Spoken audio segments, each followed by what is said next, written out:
Hi there, come on in. Hi there, my name is Alex. I'm the founder and owner of Leuchtfeuer Coffee, a little specialty coffee roastery from Hamburg in Germany. And I would like to give you a little tour around our roastery. So our roastery measures roughly 200 square meters and can be divided into different sections, whereas this section, our cooling storage, is probably the most important to us. So let me show you our cooling storage.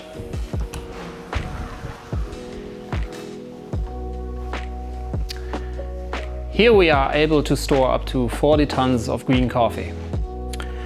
This is green coffee, and green coffee has a moisture content of around about 10 to 12% when it's being delivered to the warehouses in Europe, which is pretty low. And why do we want to make sure that you store your coffee in the perfect environment? Well, keeping your green coffee always as fresh as possible has a huge impact on many things. First, one being you improve the shelf life of the coffee. We have coffees, for instance, this coffee from Indonesia, where you only have one harvest. You got to keep for an entire year almost. So the way we purchase our coffee is we always try to buy as much and enough coffee to get into the new crop, because this is something that is super important for us, to buy super fresh coffee, and also we only buy the fresh crop, so none of our coffees is older than 1 year. The better you store your coffee, the better the shelf life. It's as simple as that. And this is something that we, in fact, have measured over the last 1 year since we built this place. And since green coffee only has this little moisture level of 10, 11, 12%, a loss of moisture of 1 or 2% has a significant role and effect also on the way it's handled and it can be roasted. And this is something that we were facing in the first 2 years of Leuchtfeuer, where we had no cooling storage, that the temperature, especially during the summertime, was simply too hot in our roastery. There were, especially in the first 2 years, so 2018 and 2019, we had a super hot April and a super hot summer, and the average temperature in the roastery was close to 30 degrees. And when the roasters were running, it was sometimes even above 40 degrees.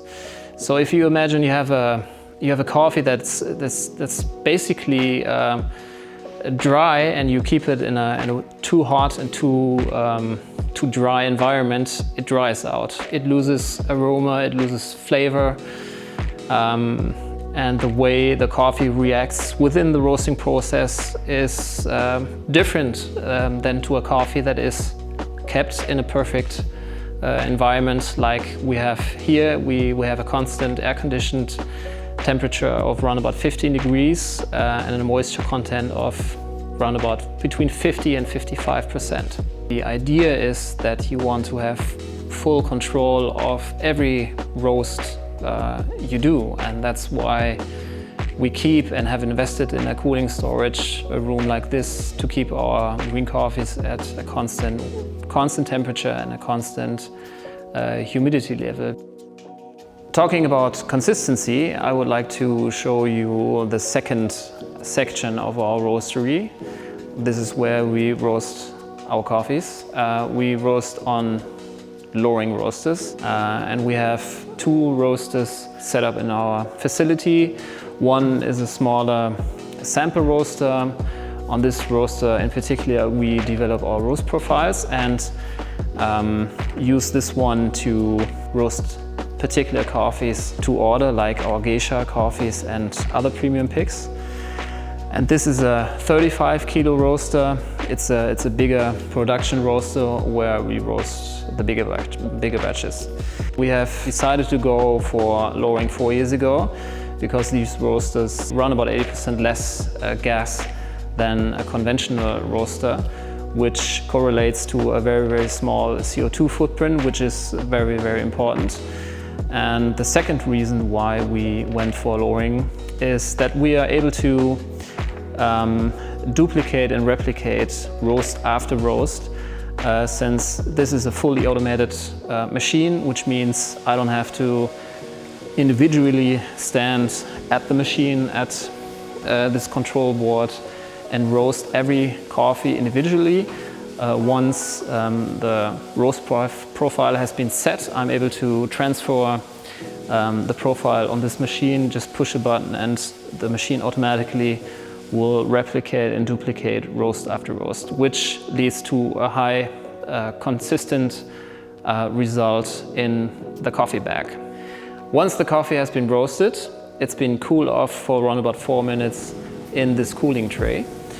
And after this, the coffee is being destoned in these destoners. What is a destoner? Well, there are sometimes little stones in coffee or heavier particles than coffee that are collected down here in this little tray. Either here you can see a little stone that was in the batch we roasted previously.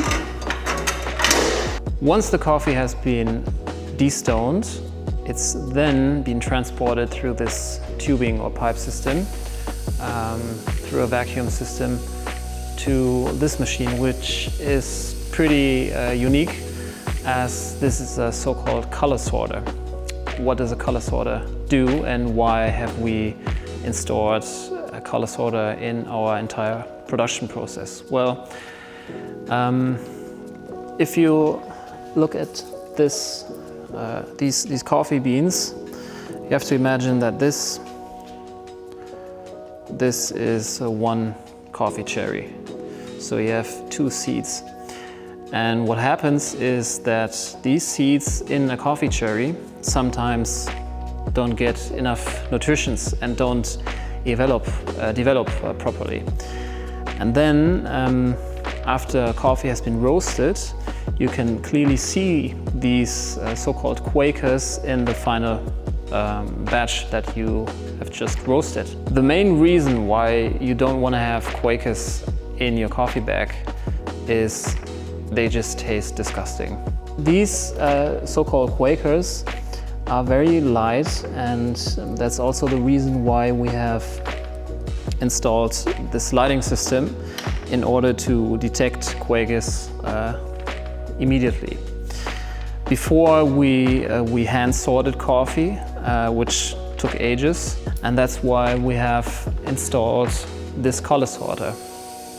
The way this works is quite simple. We have 2 camera sensors installed into this machine, and once the coffee has been transported to this bean hopper on top of the machine, it falls through the eyesight or the field of view of the cameras, and the camera then detects these Quakers through specific color profiles.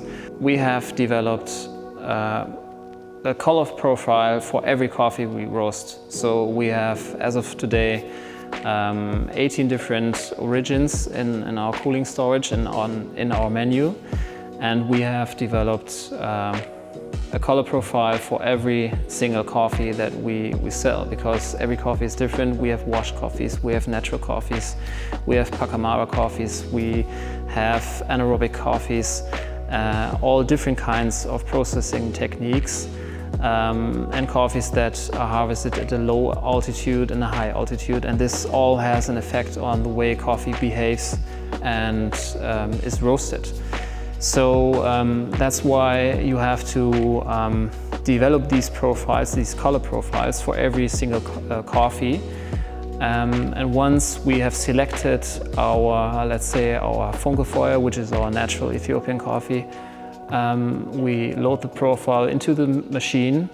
So once the profile has been transferred and loaded into the machine automatically starts to sort out the coffees I don't want to have in the final product. And these are mainly Quakers, so these really, really light coffee beans, but also stones. The machine also is able to detect stones or any other particle that shouldn't be in the coffee bag, as well as over-roasted coffee, so black coffee beans, for instance. And these are the three points the machine is able to sort out. The amount of Quakers in sorted coffee depends a bit and is different from coffee and origin to origin. Just imagine you drink and enjoy your beautiful Kenyan coffee and you really are up to these black currants and nice acidity, and you have 2 or 1 or 3 of these Quakers in your batch. It ruins your entire cup of coffee, or it ruins your entire shot of espresso. So getting rid of these Quakers and defect beans is super important for us from a quality point of view. Once the coffee has been color sorted, the good coffee has been collected in this bean hopper, and after that transported through these pipes and tubes through a vacuum system into our bag filling machine. And our attention to detail doesn't stop here. We even have these bag funnels 3D printed to the exact size of our coffee bags, so we can fill these bags as efficiently as possible. Okay, once we filled the coffee bags, we take them to our front desk. This is where we finally seal our coffee bags. We not only seal them, we also vacuum the bag, and after that we nitrogen flush them in order to increase quality and freshness throughout the travel journey when the coffee leaves our roastery and is been shipped out to you. Other than that, we sample roast all the different samples of green coffees we receive from all over the world. This is what is happening here. So we quality control all of our coffees. We cup a lot of coffees over here, and we also test our coffees. So whether it be a batch brew or taking an espresso shot on this layer. Thanks for sticking with us over the last couple of minutes. I hope this video has been some kind of interesting and informative for you, and you get an idea how much effort we put into every single coffee bag we ship out to you.